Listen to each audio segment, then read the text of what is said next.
Sometimes you can feel that the odds are really stacked against you. And sometimes that is actually very true. Today we're going to talk to somebody who had a real mountain to climb, who has done very well and is going to share his wisdom with you. Hit the music and let's get started.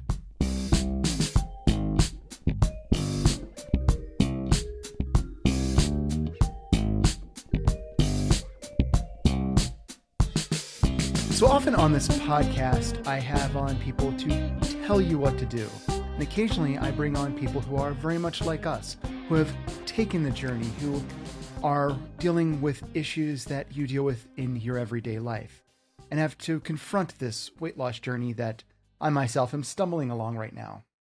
Joining me today is an everyman just like that. His name is Daniel. And I didn't get his last name because I'm that professional in doing this, but he has lost 150 pounds, and he's joining me today to tell us his story. Danny boy, how you doing? Hey. Yeah, I've never heard Danny boy. I've been interviewing a lot of people from over in Great Britain, so very much it's on my mind. Very cool. No, that's cool. Well, thanks for having me on. I'm very excited to be on. Well, no problem. So, since I don't know you, but I'm going to pretend for the next hour so that you are my best friend. Well, we did bond over robots. We did, giant robots, because after all, I might be an adult, but I'm a child. Exactly. I think you are very much like I am in the fact that your life has been a constant roller coaster of weight gain and weight loss. In case we're just going to hop in. Yeah, let's do it. Yeah. That yo-yo, man, it's real. How did yours start? So, I mean, I've always been heavy my whole life. That's, like a lot of people. And so I don't think I can remember never not being on a diet or trying something, right? I'm going to say, would you say it was how your family's eating methodology, like, did you come from a family of people who were not the most fit? There's definitely that in my family, but then there's also some very fit people in my family, and they would all eat about the same stuff. So it's hard to say, I know, like, I'm in the Hispanic community, and if I looked at the numbers right on the CDC, the Hispanic community has the second highest obesity percentage next to African Americans. So something there. Now, do you think that's just genetics? Do you think that might have something to do with the way the diet itself is organized? Or, of course, these are all just, or more likely what it is, it's just contributing factor on top of contributing factor. Yeah, I think it's contributing factor. I mean, could be genetics. It could be, I know poverty rates kind of match up with those things too. So when you're poor, the food you have access to is much lower quality and certainly much higher in things like high glucose corn syrup and carbohydrates and the cheap stuff to produce. Right. So, but anyway, back to you and your poor roll of the dice with genetics. Yeah. So as a child, you were heavy. Yes. Yeah. And as an adult, all of it. So. Do you remember the first time that you tried to or were forced to confront this issue? Yeah. I remember being, let's say, like 11 or 12, and my grandpa, because my grandpa had been a competitive bodybuilder in Mexico, so very fit guy, and he told me one of the ways he would slim down is he would make a sweatsuit out of trash bags. And so he told me, try wearing one of those and ride your bike around the neighborhood. And I remember riding my bike, like, because we had lived in like a circular neighborhood, so like laps.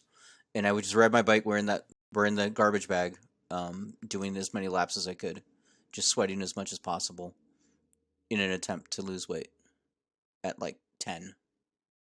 Well, that is definitely awesome, healthy advice for a child. Right. Right. Did you ever nearly pass out? Did you because you're just hydrating yourself. You're not really Yeah, losing. yeah, you're just losing water weight at that point.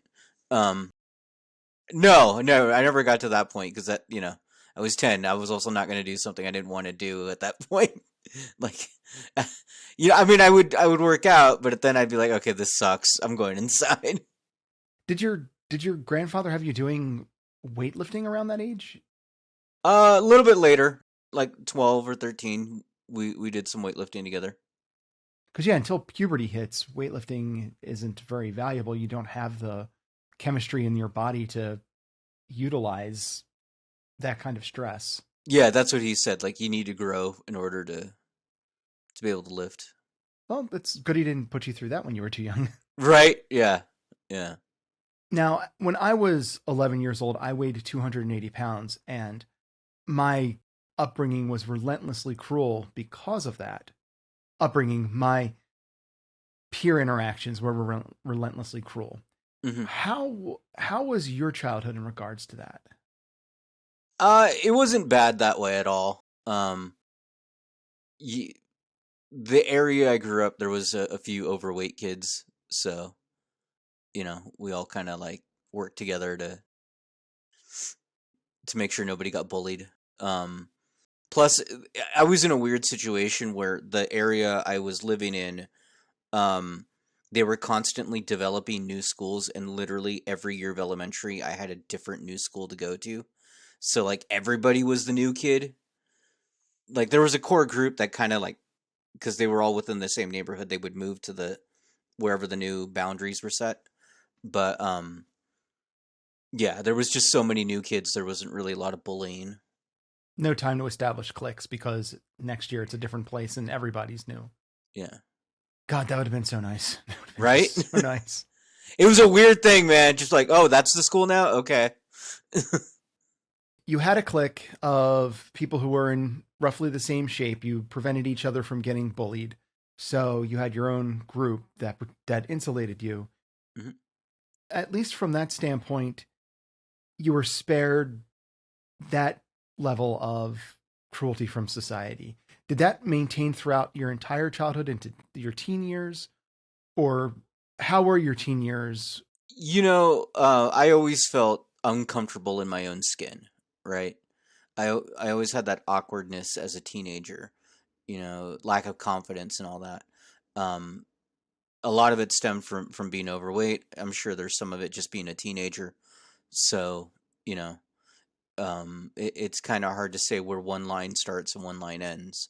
But I definitely feel like I experienced rejection in dating, and a lot of it had to do with my weight, or maybe that's just what I blamed it on. I don't know but I felt that I felt being left out of things because of my weight. I felt like I couldn't do things because of my weight, like wanting to play sports and things like that. I just physically was not able to.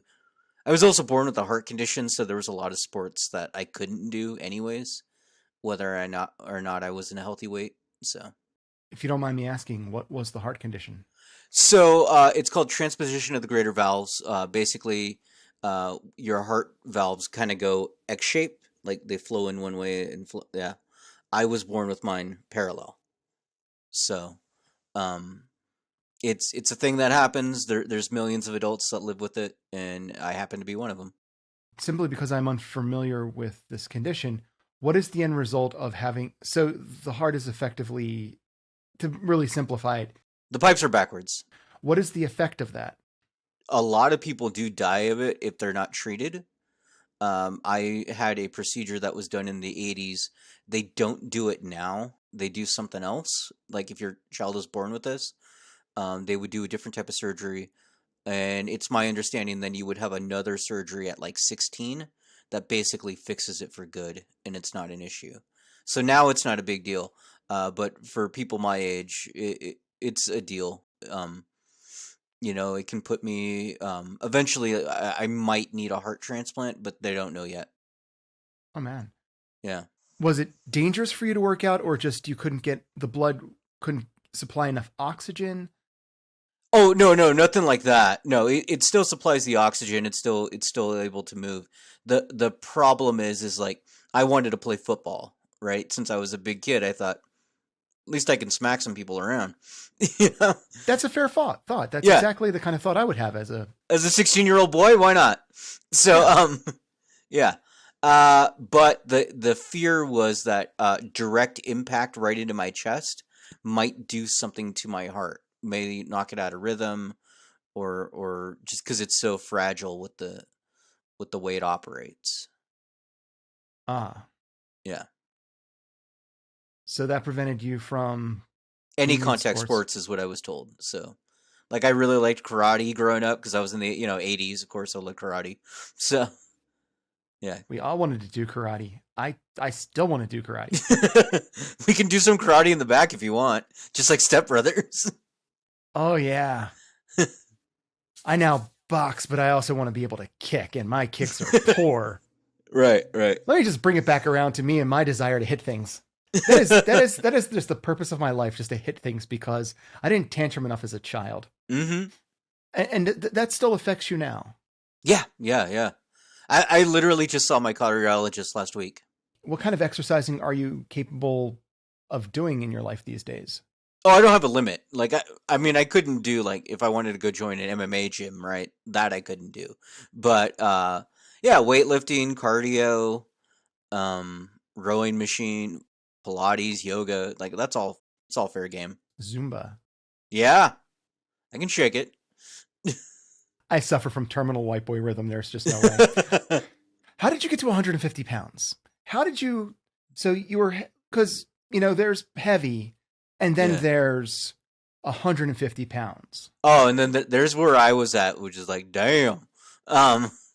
Yeah, it got not good. And I'm still going, right? So, like, the last weight check, which was a couple days ago, I'm nearly down 160 now. So it's just falling, which is great. A lot of it stems from the heart issues, right? And it's a whole backstory of what happened the last few years, and that's a lot of why it got so large. Why it got so large. But I've always been pretty big. So let's get into that. So when you say you were always pretty big, I was like 270 in high school. How tall are you? I'm 5'4", 5'5". 5'4", Yeah. 5'5". Yeah. Okay. So bowling ball. Bowling ball. Little round. Yeah, round. An apple with legs. Yeah, basically. Yeah. You get it. At 11, 280, and about 4 years ago, 270, and then just a couple months ago, 250, 256. So okay, I understand. But still 150 pounds. I mean, we're talking 100 pounds in my case, but that's still 150 pounds, and I'm 5'8". Yeah. Not that really matters that much when we're talking about these degrees of weights. Yeah. Like I was talking to the cardiologist last week, and we were like, okay, well, according to the scale, like your ideal weight is like, I think he said 140. I was like, yeah, that's not going to happen, but we're gonna get as low as we can get, Well, where are you sitting at now? So right now I am sitting at 295. 295. Yeah. And I had been as high as 460. 460. Yeah. Wow. And maybe higher, but we don't really know. That I understand, because when you get that high, it's very difficult to even want to weigh yourself. I mean, hell, even when you just get 50 pounds overweight, you get resistant to wanting to look at the scale. So part of my story is at one point I was confined to a bed because I had internal bleeding. And so I couldn't be weighed at that point. Was that a car accident? Was that? It's all part of what happened to me. So you just have to take us through the story. How did you get from high school at 270, which is a lot, don't get me wrong. Right. But 270 is not 450. Right.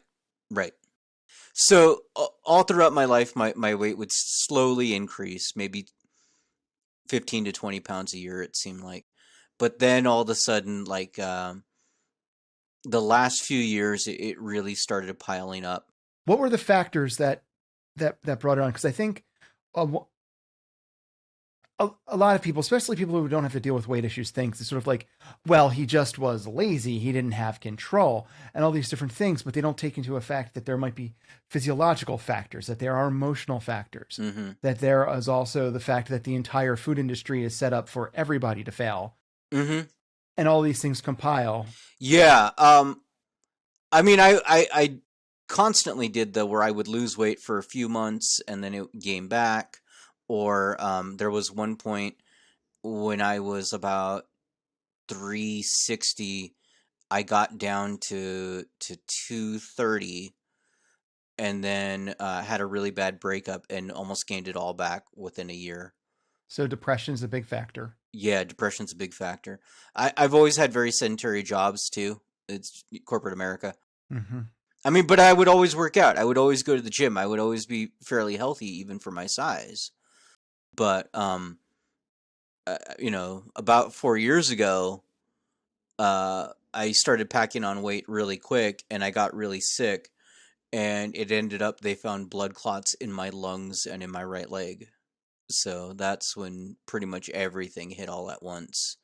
I had what they called blue lips, like my circulation was really bad because of the blood clots. I got admitted into the hospital. And almost immediately, like I went into the ER at 11 in the morning, and by 5 o'clock that evening, they were doing surgery on me. They went in through my neck right here and put like a big long tube down into my lungs to bust up the clots in my lungs. Yeah. That's rough. Yeah.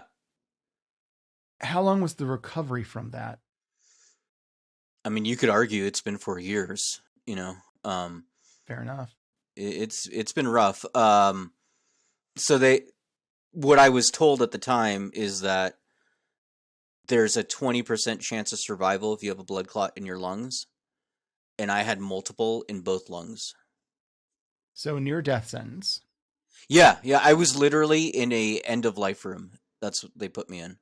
When you survived the surgery, which I'm assuming the fact that I'm talking to you that you did. Yeah, oh yeah, right.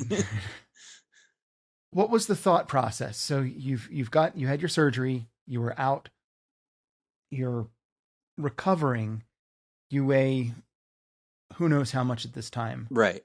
And I'm assuming that prior to the surgery and the health issues, and I don't think it's possible for most people to weigh that much without constantly feeling down and depressed and to some degree hopeless, though I don't want to ascribe psychological feelings to you that you might not have had. Yeah. At this point, what was the thought process on how do I get back on track? What did you decide for yourself?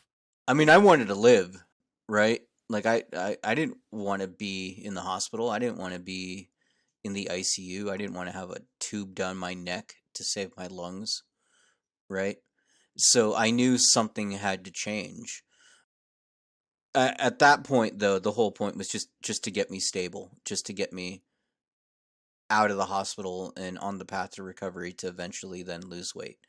I was told, I had a lot of little things other than the clots that all contributed to making this a really bad situation, right? Like being born with a heart defect did not help my situation. Being heavy did not help my situation, right? Being depressed did not help my situation. So when the clots then came, I was already set up for failure. You were set up for failure. Yeah. You had the surgery. You began recovering. Mm-hmm. You knew you needed to do something so that you could survive and ideally, live a much more healthy and just better lifestyle. Yeah. So what were the steps that you took? How did you go from 20% chance of survival to down 160 pounds? The big motivator, right, is because at that point I was so bad with the clots and everything else. I was told that if I don't lose weight within 5 years, that could be it. Like, done. And potentially, I would need a heart transplant, but they only do that unless you're under a certain BMI. So I needed to get to that BMI in order to qualify for the heart transplant. So just to lay out the full road. Yeah. What was the BMI you were at to the BMI you needed to be? Oh, I don't even know at my biggest. I mean, it was in the 60s or 70s. It was huge.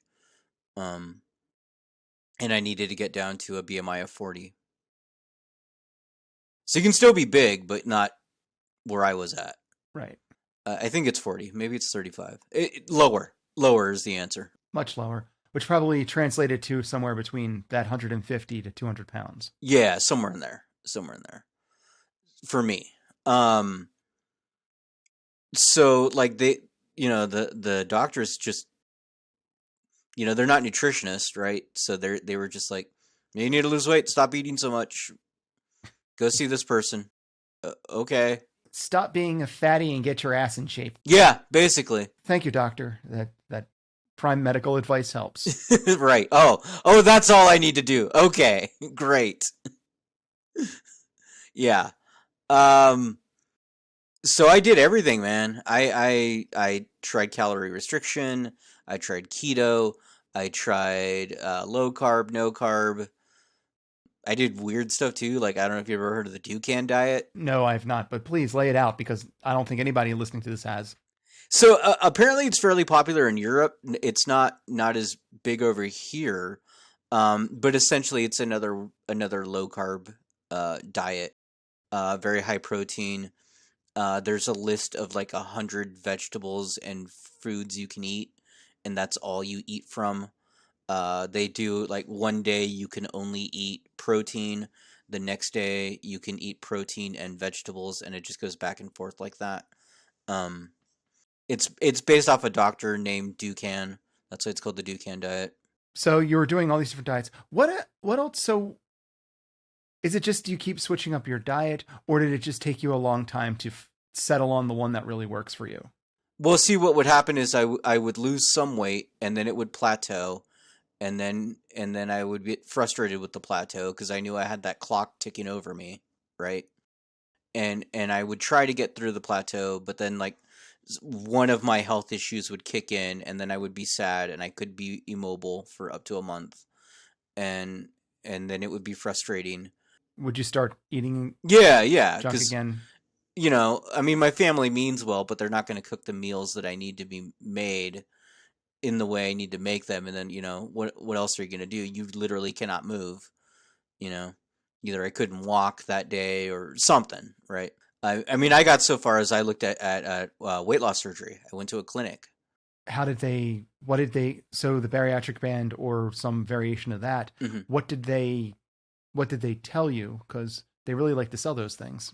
Oh yeah, they do. There's quite a few of them. There's two in my area. There's one that it just seems like, all right, how much you got? Great, we're just gonna do it. There's the other one that seemed to be more of a program, and they had a higher rate of success. So like for them, you had to lose. In my case, I had to lose 40 pounds just to even qualify for the surgery. And others, it all depends on where you're starting at. But the idea is to show that you're motivated and to give you a starting point. So I get that. That makes sense. And so they sat me down with a nutritionist, and she was like, okay, here's what we're going to do. You're going to drink these meal replacement shakes, and that's all you're going to do for a month. And, that's it. And so, I mean, that seemed daunting, especially to go from eating to not, just drink your shake. And, but I did it, right? I did what I was supposed to do, and I did it for a month, and it was surprisingly easy.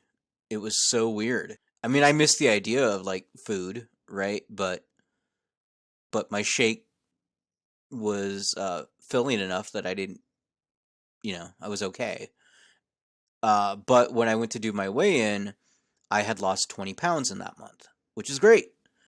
but she was disappointed because she said I should have lost the full 40. And she kept telling me, "Oh, well, you cheated, clearly." And I was like, "No." Your body couldn't have variations. You had to be the villain. Right. Right. I was like, "No, I did exactly what you told me to do. Like, I'm doing it, you know?" And she kept saying, "No, you cheated, but that's okay. We'll go again." And like, no, like, So it was her attitude and the way they were effectively blaming you for their perceived program's failure that put you off on the bariatric? well, it wasn't that, but it made me question things, right? Plus, I have family members who have had the bariatric surgery, and they lost weight at first, but then it all came back. I even there's a clip from you heard of that show, My 600-Pound Life? I've heard of it, but I have not watched it. Okay, so in it's people who are clearly struggling and all that. But the doctor in that, there's a clip. It's on YouTube. I can send you the link if you want. Sure. In it, he talks about how like 90 to 95% of the bariatric surgery is unsuccessful because people don't. That high. Yeah. Well, that's what he says. I don't know if that's an actual stat or maybe at his clinic or whatever, but it's not a strong selling point for his very livelihood. So yeah, I don't know whether it's accurate, but there has to be something to it. Yeah. I have a friend who did it, Mhm. and I have another friend who manages every kind of. He's wealthy, so he manages every kind of chemical, physiological, surgical shortcut that he possibly can. Mhm. And it always, given enough time, issues always resurface, and it just kind of makes you wonder how valuable it is to do those kinds of things under non-life-threatening circumstances, or even under life-threatening circumstances, because the argument I keep having with him is, why would I do the surgery when I could simply fast for a month and kind of get this roughly the same result without cutting into myself and having surgeries and fundamentally altering your body forever. Altering my body forever in ways that seems a little bit iffy to me. I think cutting off 90% of your stomach capacity is not helpful. I think that there's consequences to that. And your stomach grows and shrinks by the amount you eat. I can shrink my stomach just by not eating for a couple weeks. Mm-hmm. And it still have its elasticity, as opposed to leaving a 2-inch portion of my stomach and tying off the rest, because I don't know what happens to the rest of my stomach when it gets tied off like that. Well, and you lose your ability to process the food that you take in, right? Because you've cut off your intestines and all that. It doesn't seem like a viable solution to me. And then like I started looking at, this is completely unscientific, but it's just what I looked at. I started looking at Instagram accounts of people who have lost a lot of weight, right? Who have done weight loss surgery. And I noticed that a lot of them, they lost a lot in the beginning, right? Like the first few months, maybe the first 6 months or so. But then it slowed down, right? And you could argue, well, that's because they got closer to their weight. But a lot of it, like, man, they just really slowed down. And then I noticed like a lot of them would not update in a really long time. And so that made me wonder, like, well, did they gain it back? What's going on here? And then, with that algorithm, it'll show you like, oh, you like weight loss, check out these other people. And so then like fasting people would show up, right? And I noticed like with fasting, it wasn't as fast, especially in the beginning, but it was consistent, right? People would continually lose weight at about the same rate. And then also what I noticed is it seemed more that it lasted, right? That once they reached their goal, they stayed there. And they would continually update and show what they were doing. And I noticed that it seemed like their relationship with food had changed through the fasting. Maybe they learned something about themselves or eating or nutrition. I don't know. But it seemed like that worked overall much better. I mean, I have looked for medical studies about like success rates and everything, but I haven't been able to find anything. I don't know if that's been studied yet. It's being studied by Dr. Jason Fung, and there are others. Yeah. He's the big name in fasting. Right, right. I know from my own personal experiences with fasting, the one thing that it's done for me is when I'm focused, because my weight gain came out of like a much more minor health issue than you had, but also depression as well. When you remove those factors, fasting provides benefits that, whether they seem scientific or not, I definitely think are there. One of which is you learn that you can skip a meal. Yeah. Which I think is a very valuable lesson that a lot of people, certainly people who are stuck on the standard Western diet, or the standard American diet, don't really realize, is that if you miss a day of eating, it is not the end of the world. Right. You're not going to crumple up and just die on the ground. I don't know about you, but hunger used to be a big deal for me. If there's been one benefit to fasting that I have, is that hunger is not a big deal. I am very comfortable being a little bit hungry. It's not a life-altering, I must eat now or things must die situation anymore. I don't know if I was that extreme, but I think I was more Pavlovian. Like, oh, I feel hungry, I guess I need to. We are definitely conditioned for that. Yeah. Constantly snacking. Yeah. The intermittent fasting, or even any degree of fasting, gets you past the, I don't need to snack, because if I don't eat for 3 days, it's no big deal. Right. So clearly not eating for 3 hours is nothing. Right. Right. So I think that mindset, more than anything else, can help bring a degree of consistency, because part of the way I believe as a society we've gotten to the point where the obesity epidemic has occurred is that we are eating 7 to 8 times a day, mostly sugar, carbohydrate-based products. Yeah, I was telling this to my cardiologist. I think too, even if you're just doing a diet, right, where you're trying to reduce your calories, or you're trying to like, let's say you're going vegan, so you're trying to not have animal products. It's easier to cheat because you're like, maybe I can have that. I'm not 100% sure, but it sure looks good, so I'm going to try it anyways. Whereas with fasting, can't have it. It's not in the window yet. Well, that's also true. No. So you found yourself on Instagram looking at people who are fasting going, they seem to be doing much better at this. Right, and it's Instagram, so they're all smiling and happy, and I'm not. So, like, I want that, you know? But, yeah, I also watched some Dr. Jason Fung, a few others that are out there. I forget his name. There's a cardiologist out of Orlando that talks a lot about fasting. And he talks a lot about how, like, he has patients who fast for days to release those the stem cells that come out. Autophagy. Yeah, autophagy. And how he tells them, look, we can do that, or we can inject stem cells into your heart, and that's like $7,000 to do that. And he was saying that in one of his speeches that like less than 1% of the stem cells take to the heart to help strengthen it. So with the injection, whereas with fasting, you know, it's not 100% that they're all going to go there, but more than 1% will, and that's free. So what do you want to do? It's kind of like back with the surgery. You can control how much you eat by shrinking your stomach by banding it off, or you could just not eat for a couple days. Right. One, I don't know, $40,000 plus weeks of months of recovery, or one, free and happening now and doesn't actually physiologically kill you. Well, and in my case, right, the weight loss surgery, like they needed my hematologist to sign off on it, my cardiologist to sign off on it. They were going to need to bring in a special anesthesiologist that dealt with heart conditions, because there's certain things they need to watch for. So like it was going to be a big ordeal just for me to get the surgery. That sounds like a 6-digit issue. Oh, easily. So it was nothing I was looking forward to. So how did you start with the fasting?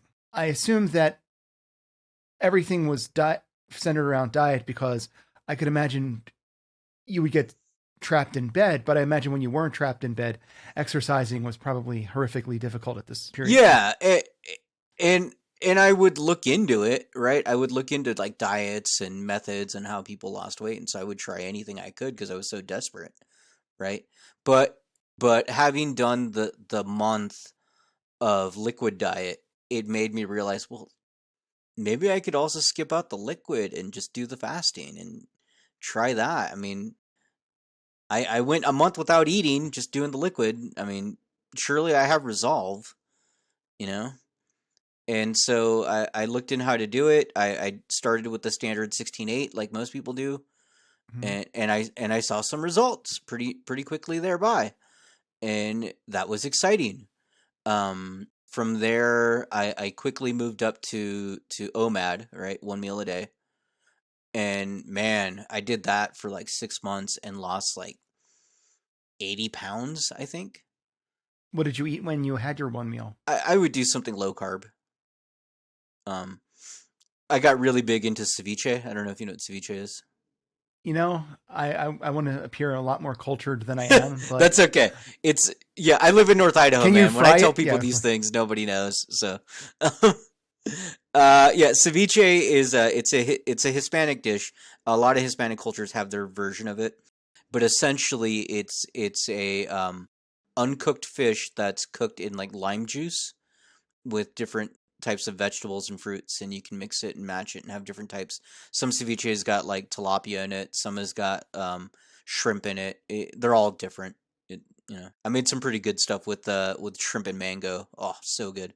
But I would make my ceviche, and typically you put it on tostadas. And when you're trying to do low carb, I got a couple of those low carb tortillas they make now. Mission. Yep. Yeah, Mission. Bake those in the oven so they're crispy, and put my ceviche on top, and it's glorious. I'd still do that every now and then. You are having success. You are having your ceviche, which does sound good, I got to admit. Yeah, it's pretty good. How much did this take you down? About 80 pounds in like 6 months. That is good. And they told me when I went to the weight loss surgery place, they said if I'm lucky, I'll lose 100 pounds in a year. So to be at 80 in 6 months, I was like, I got this. And at this time, were you still doing did you just stick on the 16-8? I would switch it back and forth, 16-8, OMAD, just depending on how I was feeling. You mentioned OMAD, so Yeah. why did I even ask that question? Yeah. I'm paying attention to my own interview. It's okay. It's okay. Yeah, I would switch every now and then, but mainly OMAD.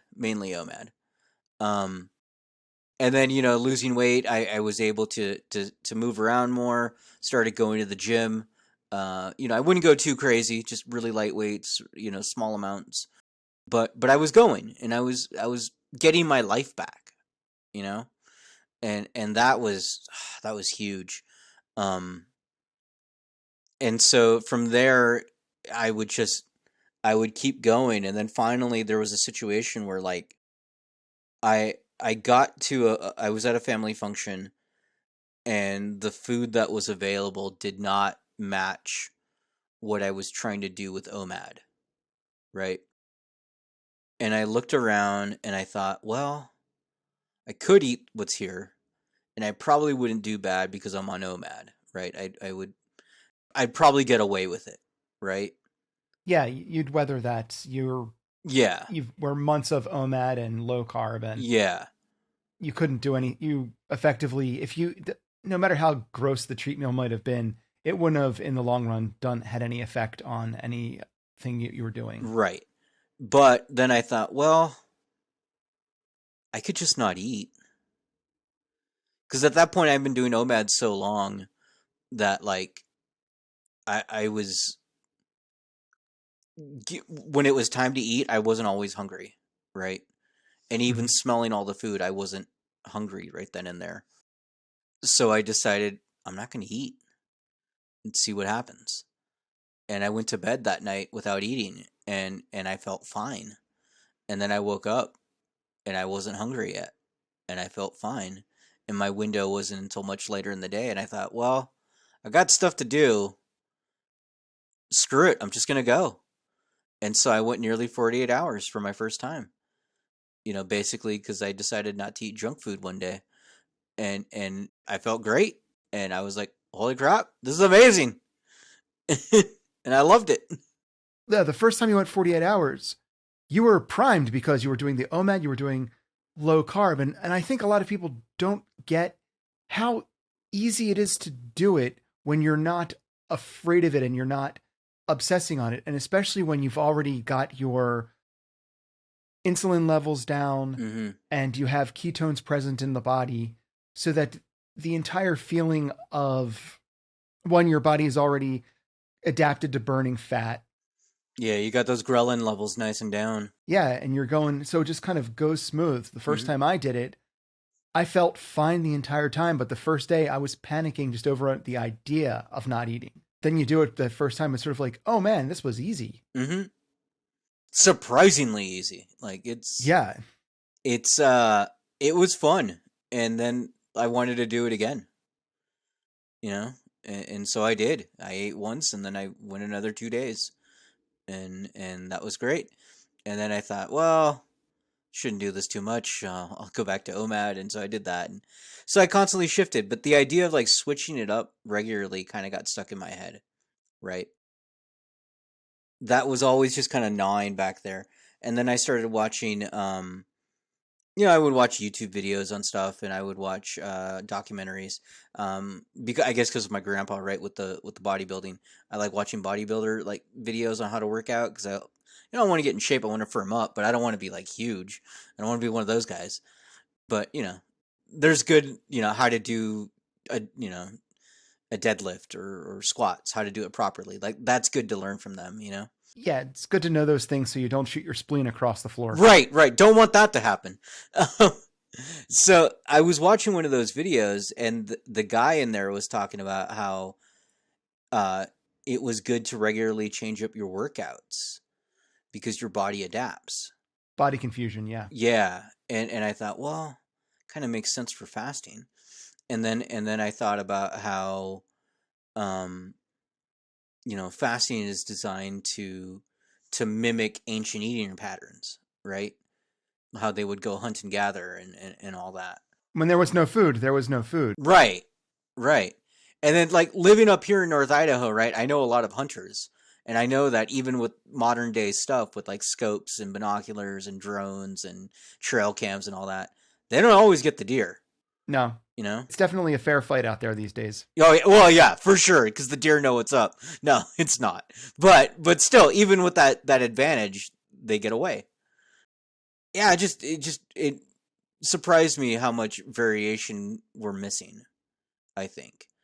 You found your methodology. So you're basically doing low carb with OMAD/intermittent fasting. Well, you're switching it up because now let's get into your dice. Let's bring them in because I think at this point you're using them anyway. Yeah. So you basically have a set of dice that tell you how you're going to be going through your next day or two. Yeah. I came up with some dice that I put all sorts of different fasting windows and eating windows on them, and then I would roll them and change it up constantly. And it was like a game, like, what's it going to be this time? Well, gamifying is important too, because that's how we respond better to things that are set up like challenges. Yeah. Not only that, but it was just fun, and I would like post, what my windows are going to be, on my own social media just for fun. And it was kind of neat too, because like, with OMAD, I was only eating dinner, right?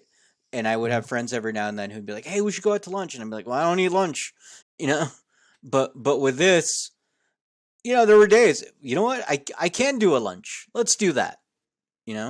So socially it helped open things up for me. Not always, I couldn't do it every day, but every now and then. And that was kind of nice. That was nice to have that. And I was still losing weight, so it helped. So how is it going for you now? I mean, clearly at the start you said you're down another to 160, so yeah, it's clearly going well, but how's it going for you now? Oh, dude, it's great. It's nuts. The dice that I've developed are for intermittent fasting, so for 24-hour periods roughly. I've got another set that I'm developing now that'll go up to 3 days. So that's the ones I use personally. So, sometimes I'm doing rolling 72s, sometimes I'm 60 hours, 36 hours, whatever the dice command, but it's working, man. The one downside happened last week. It's not really downside, but it was kind of funny. I went and saw the new Spider-Man with my brother-in-law, right? And we had agreed to a certain time, and I was stoked because it was within my window, and I was so excited to go see Spider-Man and get popcorn because it was within my window. I was just gonna enjoy it, right? Mm-hmm. And then he's like, "Can we switch to this time instead?" And it's out of my window, and now I can't have my popcorn, and I can't. So I just had to sit there. Like, I'm still watching the movie. I was having fun, but man, being in that theater, smelling all the popcorn around, that was a little rough. You get it. You've been there. No, yeah, no, I absolutely have. I've had gone places sort of like, well, we can't really do anything like this. Yeah. And of course, you know, one of my problems is my will is not necessarily as strong as I wish it would. So sometimes I simply crack. Mm. So, but yeah, in the situation, oh, we're going to go to this place. It's like, you're going to this place. I can't survive that. So I'm going to sit at home and just gently cry into my pillow. You know, one of the tricks that's really helped me with willpower, I came up with this idea where, so for me, I learned through the fasting that emotional eating was an issue for me, right? I wouldn't eat a ton, but food was comfort, right? So feeling depressed, food was comfort, you know? I think we're all wired that way, aside from the select few. Yeah, I mean, we literally have comfort food, right? That's a term. Yep. So I started carrying around a notebook, and whenever I felt down or felt like I needed to eat for comfort, right? I would write down what I'm feeling, why I'm feeling it, what I think I can do about it, if anything. And just in the 5-10 minutes it took to write all that out, process it, that snap trigger of like, I need to eat, I must have cheeseburger or whatever, it would start processing it, and it would kind of like shake that loose. So then by the time I was done writing, yeah, I might still be a little bit hungry or feel a compulsion to eat, but that desire was not as intense, and I could overcome it. It's a good tip. Yeah. And it's also a healthy way of trying to process feelings at the time when you're really caught up in them. Yeah. Well, thank you. Hopefully that helps somebody, you know? Your health has been improving. Oh, yeah. A lot. How has that also helped you in the rest of your life? Oh, man. So, like, my cardiologist appointments are so much better now. Like, my last appointment last week was just like, you know, we used to talk about you got a 5-year window and that's it. And now it's like, yeah, you're doing good. Keep going. No more window. Yeah, the window is basically gone. Like, he's like, well, maybe long-term you'll still need a transplant, but we don't know. Like, now it's gone from 5 years to like, I don't know, maybe 20 years from now you might. And maybe by then, like, we'll like have something completely different that you don't need a transplant. So keep going. We don't know. My hematologist appointments are great. Like the last one I had, which was 2 months ago, they did blood work on me. And part of what they do is they're checking for like proteins in your blood to look for triggers of potential clots. He walks into the room after doing the tests, and he's like, "Hey, so your results are perfect." And I was like, "Oh, cool." Like for me, right, with all my issues. He's like, "No, they're perfect." Awesome. I did ask. I was like, "So that means I'm off thinners? Am I done here?" He's like, "No. We need some. We need to know that it's gonna stay this way before we pull everything." But so far, so good. The whole idea being that we're going to keep you on as a safety measure, not so much that we feel that you absolutely have to be on them now. So that's a victory. It's a big difference, right? Big difference. So yeah, my health has improved. I have a girlfriend now. Haven't had one of those in a while. You know? Congratulations. Yeah. So it's nuts, man. It's nuts. That's really awesome. I'm glad to hear that you were able to get back control and move things forward. I've even got her fasting, actually. I think we should, probably for your own safety, we should not talk about the state of degree of your girlfriend on the public airwaves. That's true. You're right. But yeah, congratulations. Yeah. I know that when I do with mine, I sleep downstairs for a while. You probably saved me right there. I'm always looking out for the bros. Yeah. Thank you. No problem. Aside from the bits of advice that came out throughout the course of this conversation already, what advice would you give to somebody, not necessarily who had been in your state, because your state was it's extreme, incredibly specific. Yeah, it's extreme and it's specific. But the average heavy person who is trying to get themselves started and they're depressed, they haven't been able to get off the couch, what would be your pieces of advice to this person? What should they do? Either from a mindset standpoint, a physiological standpoint, or both. Yeah. How would you help them get off the couch? One of the first thing I did when I really, like, when I was like, I'm going to do this, this is going to happen. I had read a book on discipline, right? And in that book, I forget the name of the book, but they talked about one of the ways, like, if you really have a goal you want to achieve, it's good to write down your goals, right? Like, that everybody knows, like, that's a good idea. But also write down what you think you're going to feel like when you achieve them and why you're worth achieving them. Because I think a lot of times, at least for myself, being overweight, self-sabotage is real, right? Oh, yes. So writing down why you're worth doing these things and really putting it down on paper. And then whenever you feel like self-sabotage, whenever you feel like breaking, just, like, I keep mine in my Google Doc, right? So I can just grab it on my phone real quick and pull it up and see it. And I remind myself of that. And because I wrote down what I want to feel like in the future, that's more powerful than wanting, Panda Express. You know what I mean? Like, yeah, I'm just like, I was just caught for a moment of all the things you could possibly want. It was Panda Express. Dude, that orange chicken is delicious. I'm not gonna lie. Well, just a couple of weeks ago I was talking to somebody and it was Wiener Schnitzel. Yeah. So yeah, hey, we all got our thing. We all have our thing. And if it's Wiener Schnitzel, I still have deep thoughts of sympathy for that person. Yeah. Again, another good so the whole idea of journal your feeling, well, not journal your feelings, but to have the goal of what you want and how you want to feel about it, and refer to that before you break. I think that's a great tip. And it's great. It helps so much, It's not a silver bullet. Like, every now and then, like, I'm like, oh man, but I really want it, but I want that more. So, okay. Out of curiosity, do you break? Have you break? Have you cracked? I plan my breaks, right? I give myself one day a month where I'll have what I want. But the funny thing is, now I'm at the point where I don't want to, like, I for like 3 months I've been craving pizza, right? And I just, when it comes to the day, like, Christmas is my day, right?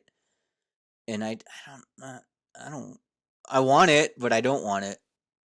The success is more important than the temporary fulfillment. Yeah. It's a good mindset to be in. Yeah. Cool. Awesome, man. I'm glad this is all going so well for you, especially since you've effectively saved your life. Yeah. Yeah. Yeah. It's great being at this end of it as opposed to the other end. So Daniel, where can people find you when they're not finding you here? Yeah. So, Fasting Dice on all the socials. That's my stuff. So Instagram, Fasting Dice, Twitter, Fasting Dice, Pinterest, TikTok, they're all there. As for me, I am the fittest fat kid you know, and you can find me everywhere you listen to podcasts. I'm assuming if you're listening to this, you've probably found me already. On socials, I am Fittest Fat Kid. That is Instagram, TikTok, Twitter, and also on Facebook. If you have a question, concern, if you would like to share your story, or if you just need a bit of advice, you can always ask me. And I'm at hi there at fittestfatkid.com. Still no website. At some point, maybe, hopefully, one day. And that will be www.fittestfatkid.com. If you are enjoying this podcast, please leave a like and a subscribe, or whatever your platform allows you to do. We would deeply appreciate it. We being me.